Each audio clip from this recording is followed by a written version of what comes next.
What is up, guys? In today's video, I'm gonna take you along with me for my new used car buying experience, and it's probably not the car you think I'm buying. It's not my S13, not yet, but I was actually in the market to buy my mom a new used daily driver.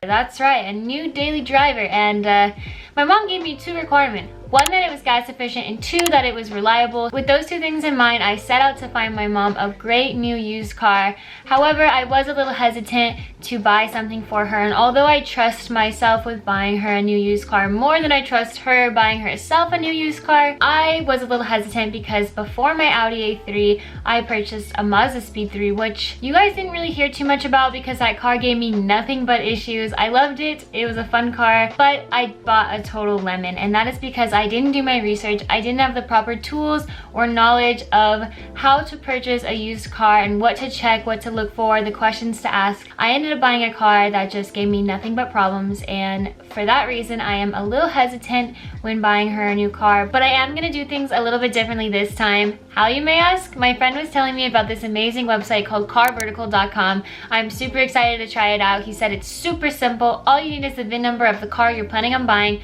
You plug it into the website, and then the website will give you all the information in their database about the car you're trying to buy based on the VIN number. For one small fee, you'll have access to all the previous service records, odometer readings, previous owners, any damage, theft, information like that. So it's super, super helpful. I wish something like this existed when I had my Mazda Speed 3. Maybe it did and I just didn't know anything about it, but if you guys don't know, check out Car Vertical. It could save you from buying a massive headache like my Mazda Speed 3. With that being said, I decided to give Car Vertical a shot when buying my mom her new used car. So I filmed a little bit for you guys. It was the first experience I had trying to buy a car for her. It didn't really go as planned. The original plan was just to get the VIN number from the guy while I was home, plug it into the computer, and pull up the information. However, the guy didn't want to give us the VIN number over the phone, so he wanted us to come check the car out first in person, which I thought was a little sketchy, but we decided to do it anyway, and this is pretty much how it went.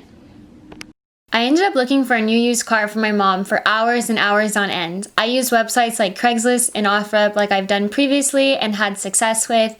So I had no fear about using those sites, especially knowing I was going to be using Car Vertical to check the facts. I was looking at Toyotas, Nissans, Hondas, anything of the sort. I knew my mom wanted something with a little bit of space, but definitely still wanted to stay into a small car. So I decided to get a Toyota Prius. I thought it'd be the perfect car for her. My roommate didn't agree with me so much, but I feel like the hatchback feature was great for her.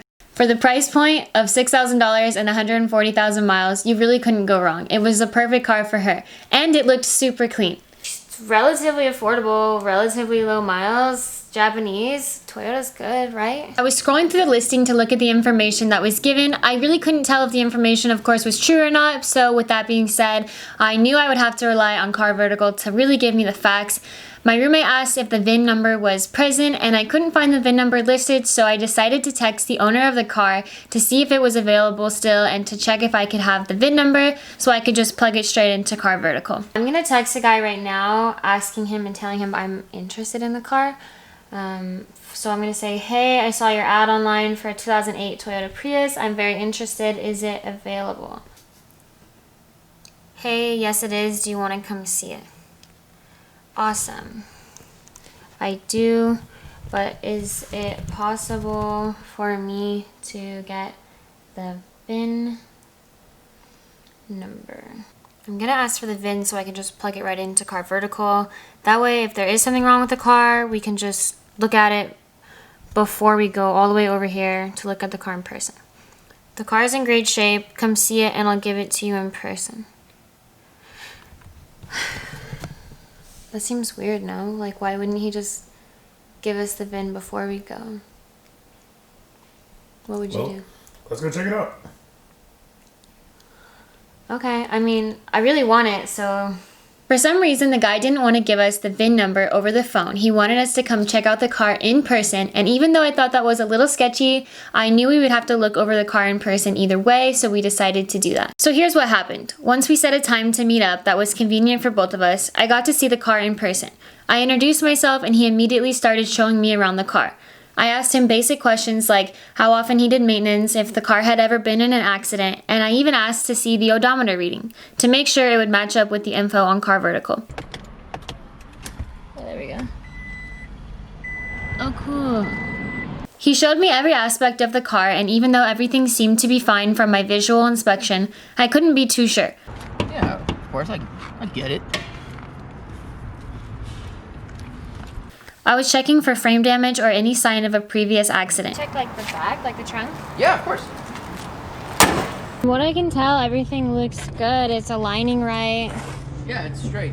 After we did the full walk around the car, I decided it was time for the VIN number. So I pulled out my Car Vertical app and plugged in the VIN. DKB20U. Within seconds, I was able to pull up all the information on the car from the number of owners, mileage and service records, and any reports of damage or theft. I took a minute to scroll through the information that was given on the Car Vertical database. I was able to see right away that the car had no mileage fraud, no theft or taxi use history, but to our surprise, the car actually had been in an accident. The car had never been deemed salvage title, however, I kept scrolling to see the photos of the car after the accident.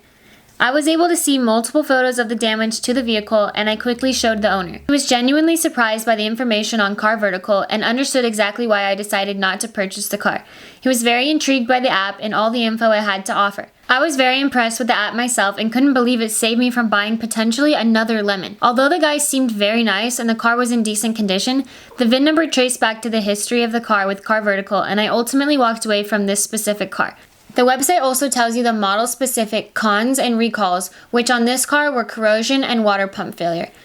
I knew I would keep looking for another car for my mom, so I used some of the tips on the website, such as checking the fluid levels, color of exhaust, and each body panel for potential damage. That's pretty much my story using the Car Vertical app. I found this website to be incredibly helpful, incredibly informative, and I'll be sure to use Car Vertical with every purchase moving forward. Now that I think about it, my Genesis Coupe back in the day, if you guys remember me from the Genesis Coupe, I actually did buy a salvage title Genesis. I knew it was salvage title, but I had never had access to the photos of the car. If I had known about Car Vertical back in the day, I could have taken the VIN number from the Genesis, plugged it into Car Vertical, and had access to all the photos of the damage of the Genesis.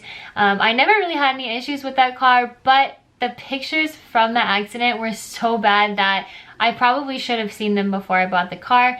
So if anything, guys, I hope you're super careful when you buy your next new used car. I can definitely vouch for this website. I think it's going to be super helpful for anyone looking to have all the information ready at their hands. If you guys have any personal horror stories about buying used cars, comment them down below. I want to read some of them. I feel like we've all been there, done that. We bought cars without really looking into it. Our excitement gets to us and we end up buying cars that really truly aren't good cars, but luckily there are websites like Car Vertical that exist that can give you all the facts ahead of time so you can prevent yourself from buying a lemon like I've done in the past. Huge shout out to Car Vertical. I'm so happy you guys exist. I will be using you in every purchase moving forward. That's pretty much all I have for you guys today. Be safe in your next car buying experience, and I'll catch you guys in the next one.